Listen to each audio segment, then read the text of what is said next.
사사기 20장 29절에서 48절입니다. 키워드는 베냐민의 패배, 세상을 보는 안목, 믿음으로 말미암는 삶입니다.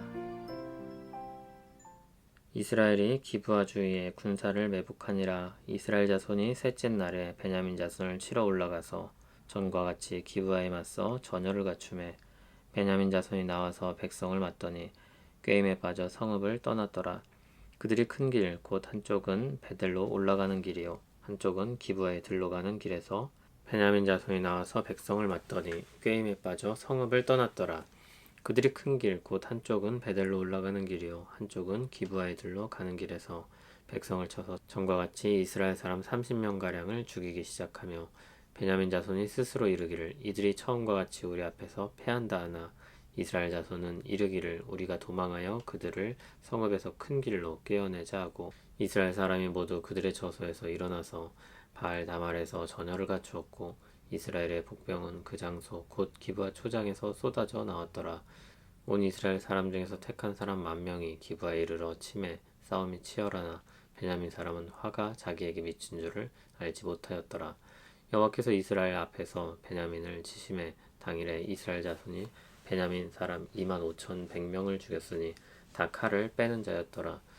이에 베냐민 자손이 자기가 패한 것을 깨달았으니 이는 이스라엘 사람이 기브아에 매복한 군사를 믿고 잠깐 베냐민 사람 앞을 피하매 북병이 급히 나와 기브아로 돌격하고 나아가며 칼날로 온 성읍을 쳤음이더라. 처음에 이스라엘 사람과 북병 사이에 약속하기를 성읍에서 큰 연기가 치솟는 것으로 군호를 삼자 하고 이스라엘 사람은 싸우다가 물러가고 베냐민 사람은 이스라엘 사람 30명가량을 쳐 죽이기를 시작하며 이르기를 이들이 틀림없이 처음 싸움같이 우리에게 패한다 하다가 연기 구름이 기둥같이 성읍 가운데에서 치솟을 때 베냐민 사람이 뒤를 돌아보매 온 성읍의 연기가 하늘에 닿았고 이스라엘 사람은 돌아서는지라. 베냐민 사람들이 화가 자기들에게 미친 것을 보고 심히 놀라 이스라엘 사람 앞에서 몸을 돌려 광야 길로 향하였으나 군사가 급히 추격하며 각 성읍에서 나온 자를 그 가운데에서 진멸하니라. 그들이 베냐민 사람을 에워싸고 기브아 앞 동쪽까지 추격하며 그 쉬는 곳에서 짓밟음에 베냐민 중에서 엎드러진 자가 18,000명이니 다 용사더라.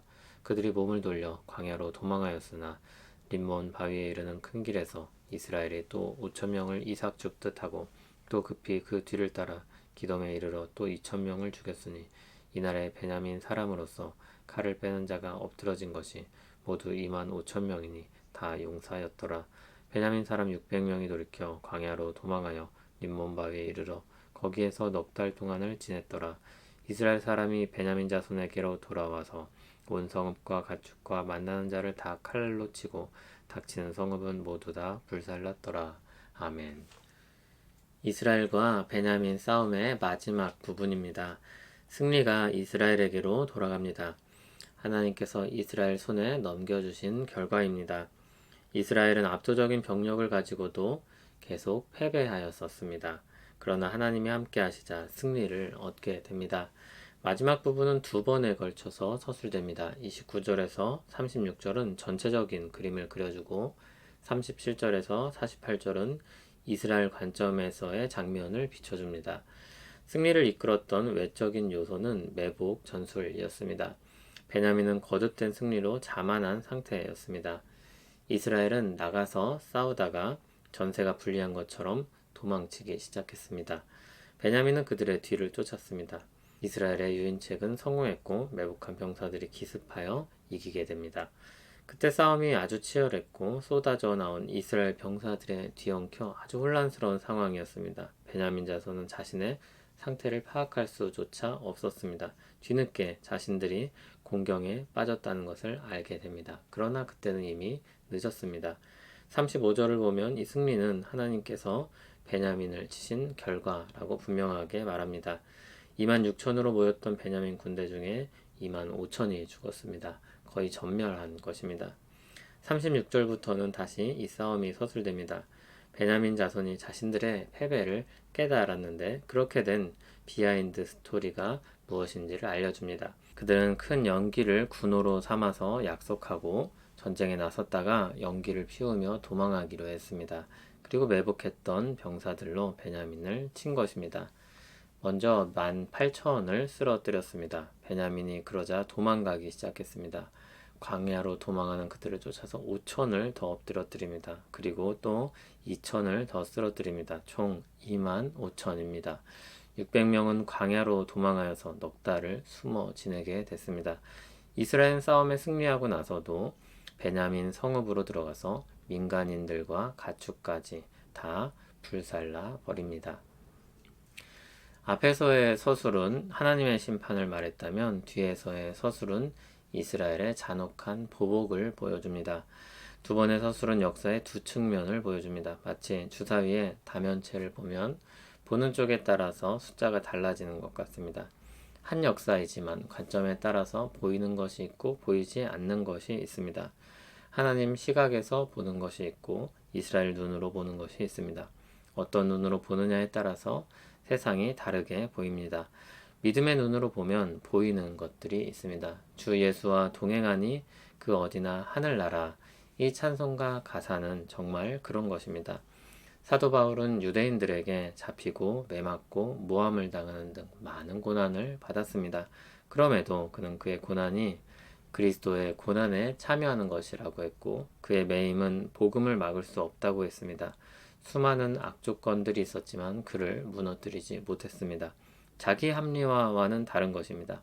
어떤 때에든지 주님의 뜻을 발견하고 주님의 역사를 보는 것입니다. 전문가의 설명을 듣고 나면 이전에 보지 못했던 화가의 터치를 볼 수 있고 이전에 듣지 못했던 악기의 소리를 들을 수 있듯이 세상에서 하나님의 일하심을 보는 것입니다.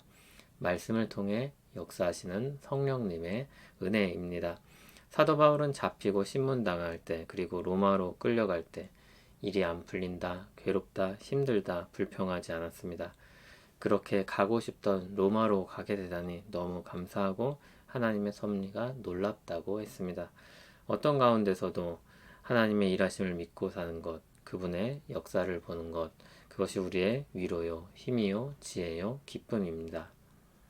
시편 97편은 이렇게 노래합니다. 여호와여 시온이 주의 심판을 듣고 기뻐하며 유다의 딸들이 즐거워하였나이다. 여호와여 주는 온 땅 위에 지존하시고 모든 신들보다 위에 계시니이다. 여호와를 사랑하는 너희여 악을 미워하라. 그가 그의 성도의 영혼을 보존하사 악인의 손에서 건지시느니라. 의인을 위하여 빛을 뿌리고 마음이 정직한 자를 위하여 기쁨을 뿌리시는도다. 의인이여 너희는 여호와로 말미암아 기뻐하며 그의 거룩한 이름에 감사할지어다. 하나님의 심판과 구원을 기뻐하며 노래합니다. 온 땅 위에 계신 하나님이 하나님의 역사를 만들어 가심을 찬양합니다. 그 역사를 보는 성도들을 향해서는 이렇게 말합니다. 악을 미워하라.